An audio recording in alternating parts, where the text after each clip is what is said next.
Assalamualaikum, nama saya Nur Arsyana binti Ruhaimi, KBJ 2002108008 daripada AB101 Section 2. Hai, Assalamualaikum. Nama saya Arini Faika binti Saadun, KBJ 2002-10884 dari Seksyen 2 AB101. Hai, Assalamualaikum warahmatullahi wabarakatuh.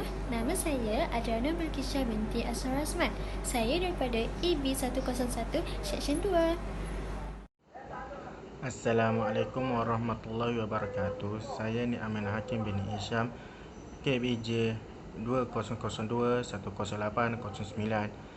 AB101 Section 2. Saya ingin membentangkan pembentangan yang kedua mengenai latar belakang masyarakat Malaysia. 3.0 Latar belakang masyarakat Malaysia. Masyarakat Malaysia merupakan masyarakat majmud atau masyarakat berbilang kaum. Mereka terdiri daripada bangsa Melayu, Cina, India dan etnik di Sabah dan Sarawak. Masyarakat majmud didefinisikan sebagai masyarakat yang mengandungi beberapa kumpulan etnik yang hidup berdampingan dan bercampur gaul, tinggal dalam satu unit politik yang sama tetapi hidup secara berasingan dan tidak bersatu padu dan mempunyai budaya yang tersendiri. Selain itu, masyarakat di Tanah Melayu pada sekitar kurun ke-19 didominasi oleh dua bangsa yang berbeza selain daripada masyarakat Melayu yang menjadi tuan kepada wilayah Tanah Melayu pada ketika itu, iaitu India dan China. Abad ke-19 adalah titik tolak penting dalam sejarah Tanah Melayu, bukan sahaja mengalami perubahan politik tetapi juga perubahan sosial dan ekonomi.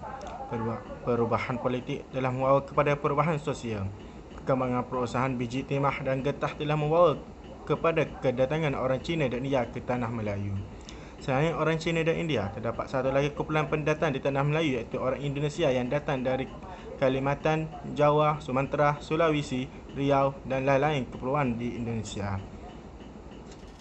Orang Melayu adalah penduduk asal atau pribumi Tanah Melayu dan merupakan kumpulan etnik yang terbesar.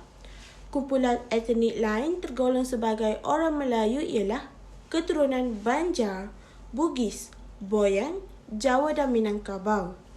Masyarakat Melayu semasa zaman Kesultanan Melayu Melaka merupakan masyarakat yang hebat.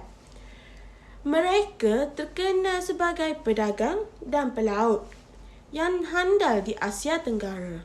Bahkan mereka mampu membina empayar yang luas meliputi sebahagian daripada Nusantara. Walau bagaimanapun, kehebatan orang Melayu mula merosot semasa penjajahan Barat kerana penjajahan lebih mengutamakan kepentingan politik dan ekonomi mereka. Selain itu, penjajahan juga tidak mempunyai dasar-dasar tertentu untuk membantu memajukan penduduk pribumi. Kesannya, kedudukan orang Melayu jauh ketinggalan dalam semua aspek sama ada politik, ekonomi dan sosial. Dari segi politik, pentadbiran tempatan yang dahulunya dikuasai oleh raja-raja Melayu hanya berkuasa dalam hal agama Islam dan adat istiadat orang Melayu sahaja. Orang Melayu juga ketinggalan dalam bidang ekonomi berbanding dengan kaum-kaum lain kerana tumpuan ekonomi mereka kepada kegiatan sara diri. Selain itu, British juga tidak menggalakkan dan tidak menyediakan peluang ekonomi dagangan kepada orang Melayu. Kegiatan ekonomi dagangan yang mendatangkan pulangan besar dikuasai oleh British dan orang Cina. Begitu juga daripada aspek sosial, orang Melayu turut ketinggalan. Kebanyakan mereka tinggal di kawasan-kawasan pedalaman luar bandar dan tidak bersekolah. Oleh yang demikian, mereka tercicir daripada arus pembangunan hanya terdapat di kawasan bandar dan kawasan tumpuan ekonomi. Masyarakat Cina dan India pula, kedatangan masyarakat Cina dan India adalah sebagai pedagang. Mereka tiada niat untuk menetap di Tanah Melayu. Faktor yang menyebabkan mereka datang ke Tanah Melayu adalah disebabkan kekayaan hasil bumi seperti biji timah, rempah ratus dan hasil hutan. Pada zaman British telah membawa masuk secara beramai-ramai orang Cina dan India ke Tanah Melayu untuk mengusahakan sektor pertanian dan perlombongan di Tanah Melayu. Buruh dari selatan India, dari Ceylon, Sri Lanka dibawa untuk bekerja di ladang getah untuk membina jalan raya dan membina jalan kereta api. Manakala buruh dari selatan China dibawa untuk bekerja di lombong-lombong biji timah serta membuka ladang-ladang gambir dan ladang hitam. Yang pertama ialah kedatangan buruh India ke Tanah Melayu hanya ketara pada abad ke-19 dan ke-20. Sebenarnya, hubungan antara India dengan semenanjung Tanah Melayu telah berlaku lebih awal lagi. Yang kedua ialah penghijrahan masyarakat India ke Tanah Melayu berlaku secara besar-besaran mulai tahun 1840-an. Yang ketiga ialah kebanyakan buruh India datang dari selatan India. Dan mereka juga mula bekerja sebagai peladang di ladang-ladang tebu dan kopi di seberang perai.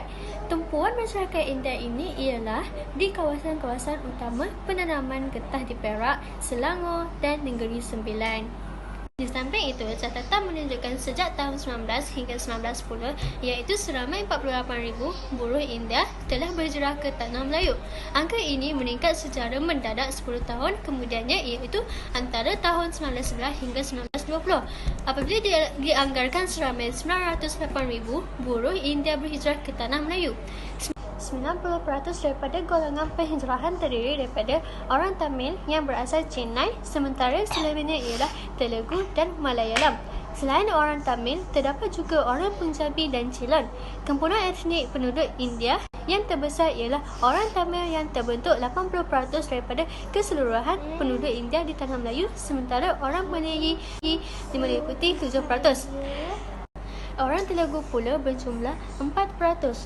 Kesimpulannya ialah kelompok etnik di atas, orang Punjabi turut datang dan pada peringkat awalnya mereka bertugas dalam perkhidmatan polis dan kereta api serta menjadi pengawal keselamatan. Selesai sudah daripada saya. Sekian, terima kasih. Assalamualaikum.